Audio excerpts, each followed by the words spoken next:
Chapter 10, First Homecoming. All the alarming beauties of foreign countries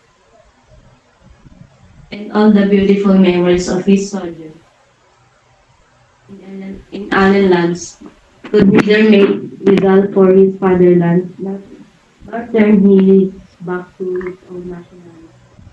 Remained a heart a true Filipino with an unquenchable love for the Philippines and unquenchable to die in the land of his birth.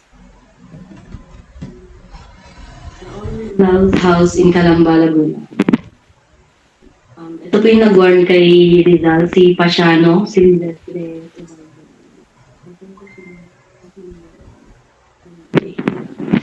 Decision to return home. Because of the publication of the Noli Me Tangere and the Afar, it was among the friars. Rizal was warned by Pasiano, his brother, Silvestre Ubaldo, his brother-in-law, Chengoy, to return home. Rizal was warned not to return to Philippines after publication of Noli. Rizal's reasons for returning: operate on his mother's eyes, serve his people oppressed by the Spaniards, to find out how Noli affect the Filipinos and Spaniards in Philippines. Inca by Leonor Rivera remained silent. In June 29, 1887,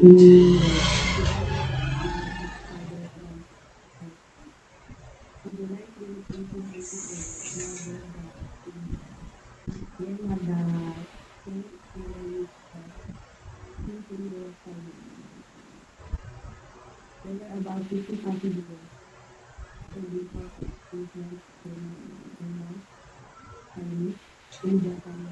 Freshman and one Filipino, si Rizal po. Rizal was the only one among the passengers who could speak many languages so that he acted as interpreter for his companions. Arrival in Manila. Because while the Haipong arrived in Manila, he stayed in the city of a short time. He found Manila the same as when he left in 5 years ago. The happy homecoming. On August 8, he returned to Calamba. His family welcomed him affectionately. With plentiful tears of joy, his family became worried about his safety.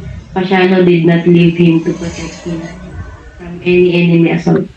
In Calamba, Rizal established a medical clinic. His first patient was his mother, who was this was the arrival of a great doctor from the and well. Patients from Manila and other province flocked to Calamba. He was called Dr. Oliman because he came from Germany. Within a few months, he was able to earn 900 as a physician. By February 1880, he earned a total of 5,000 as medical fees. Rizal did not selfishly devote all his time to enriching himself. He opened a gymnasium for young folks and introduced Riopan's sport. He failed to see Leonora Rivera.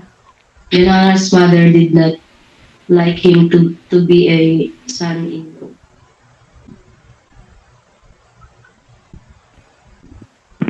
Storm over Noli. Few weeks after his arrival, Rizal received a letter from Governor General Emilio Terrero requesting him to come to Malacanang Prison. When Governor General Terrero informed him of the charge, he denied it, explaining that he merely exposed the truth, but they did not advocate subversive ideas. Governor General Terrero was pleased by Rizal's explanation and curious about his book, and he asked the author to have a copy of Noli so that he could read it. Rizal had no copy then, because the only copy that he brought home was given to him. But he promised to secure one for the general. Fortunately, Zal found a copy and gave it to General Terrero. That Rizal's life was jeopardy because the fire were powerful. For security measures, he assigned a young Spanish lieutenant, Don Javier de Andre, as bodyguard of Rizal.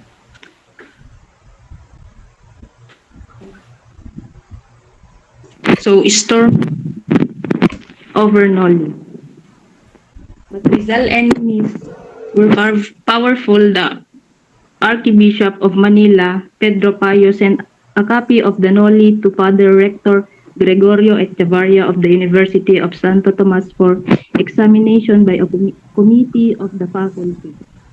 The report of the faculty members of US stated that the Noli was heretical, impious, and scandalous in the religious order and anti-patriotic subversive of public order injurious to the government of Spain and its function in the Philippine Island in the political order.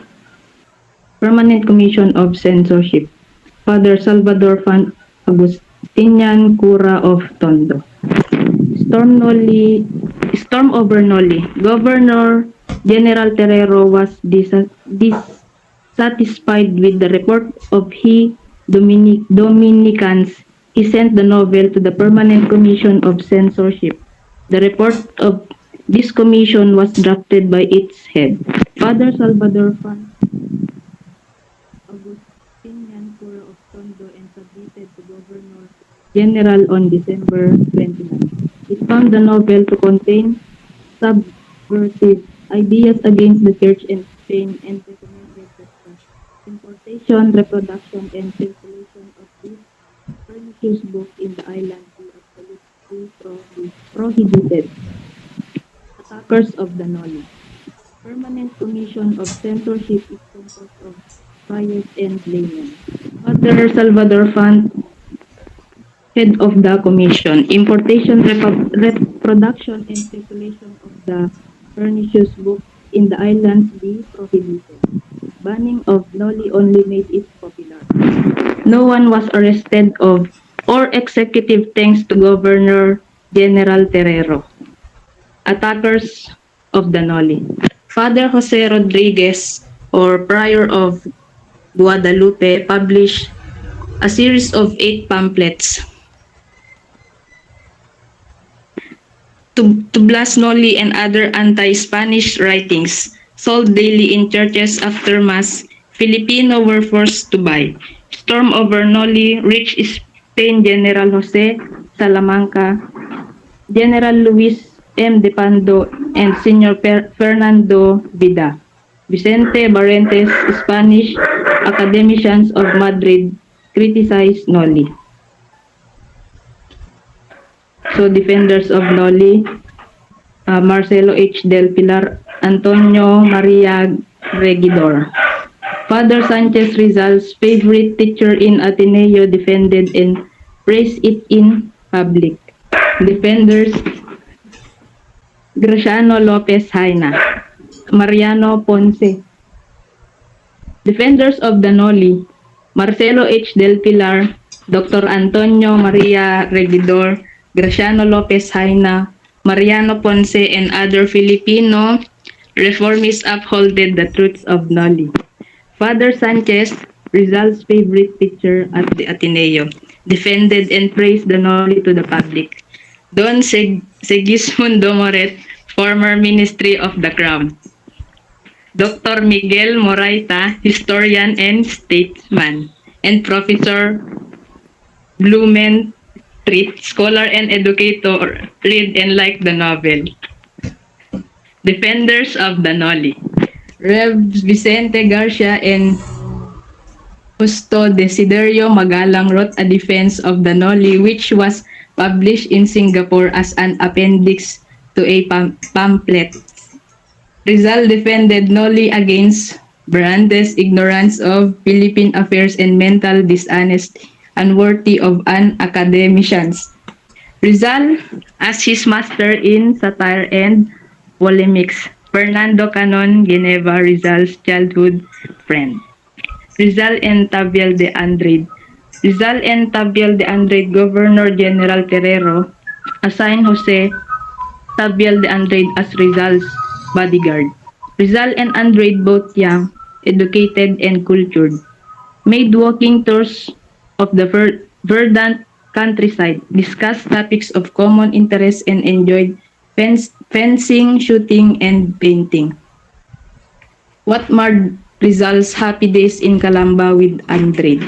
The death of his older sister, Olympia, the groundless tales circulated by his enemies that he was a German spy, a Protestant, a Mason, and a witch, a soul beyond salvation, and etc.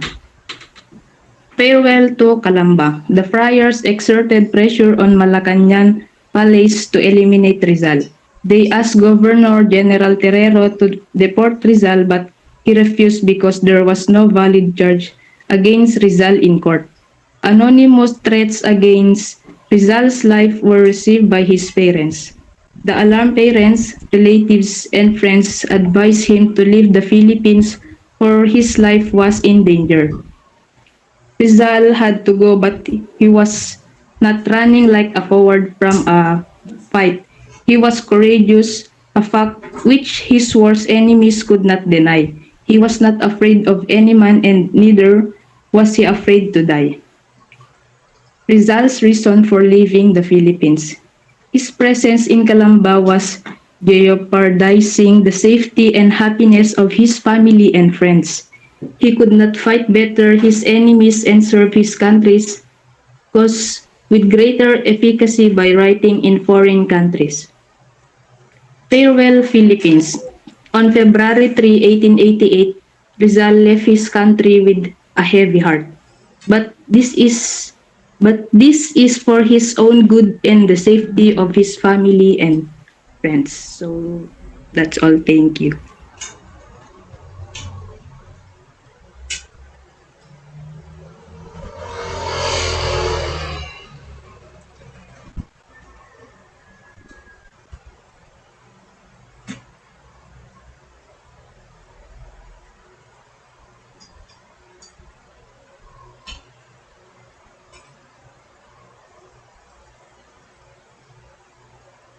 Record mo ulit. Ano? I-record niyo ulit. Ano pangalan nito? Balmores. Louie, record mo ulit. Ha? Record mo ulit. Muna ka. Wait. Okay.